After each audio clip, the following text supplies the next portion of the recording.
د لغمان په مرکز او پالینګار ولسوالۍ سیمه کې د تعلیمي مرکزونو د بنسټ ډبره د لغمان والي او د یونیسیار د مسؤلینو له لوري کېښودل کیږي. چارواکي وایي په دغه پروژه 15,40,000 امریکایي ډالر لګښت راځي چې د 10 میاشتو په موده کې به ګټه اخیستنې ته وسپارل شي.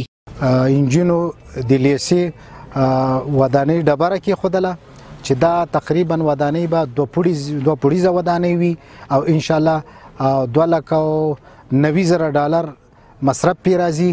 دلته د ځوانانو لپاره د یو تعمیر افتتاح وکړه چې دغه تعمیر به 2 منزله وي او تقریبا 18 کوټې به لري. د ځوانانو د ارتقا دپاره به دلته درسونه ویل کیږي.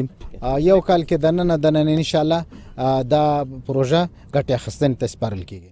د سیمې اوسیدونکي که څه هم د دغه پروژو پر پرانیستل کېدو خوښ دي، خو غوښتنه کوي چې په دې ولسوالۍ کې لا هم زیات شمېر مکتبونه د سرپناه د نشتون سره مخ دي چې د زده کوونکو د زده کړو پر وړاندې خنډونه بولي.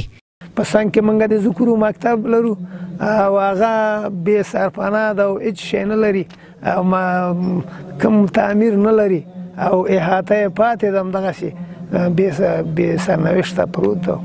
نه د تدریس لپاره پوره خونې لرو. په 9 شعبو کې موږ صرف 10 شعبو لپاره موږ تدریسي خونې لرو.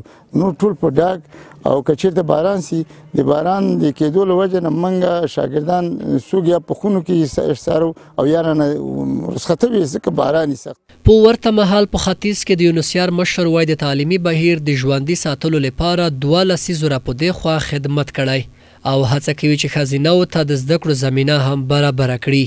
Project is a community center. It's a one-stop community center. It's part of our protection mandate in finding durable solutions. هم نجونې او هم نارینه وتوانېږي چې عصري علوم، بدني روزنې دا ټولنیزو چارو مختلف فعالیتونو ته لاسرسی پیدا کړي.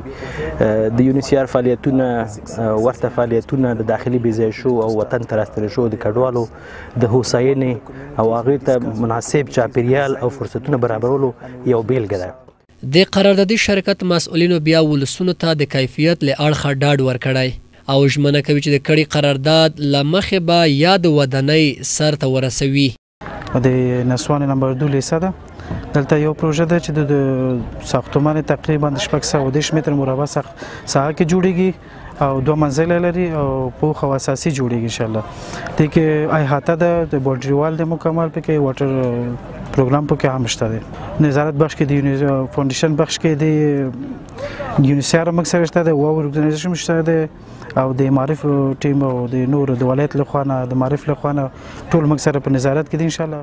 دا په داسې حال کې ده چې د تحول وروسته په ننګرهار، کونړ، لغمان او یو شمېر ولایتونو کې د اقرا برنامه هغه ښوونځي چې نږدې 80% ساختماني چارې خلاصې شوي او بې سرنوشته پاتې دي. غوښتنې دا دي چې حکومت او نړیوالې موسسې د دا 10 سلنه کارونه خلاص کړي تر څو راتلونکي تعلیمي کال کې زده کوونکي ترې ګټه پورته کړي.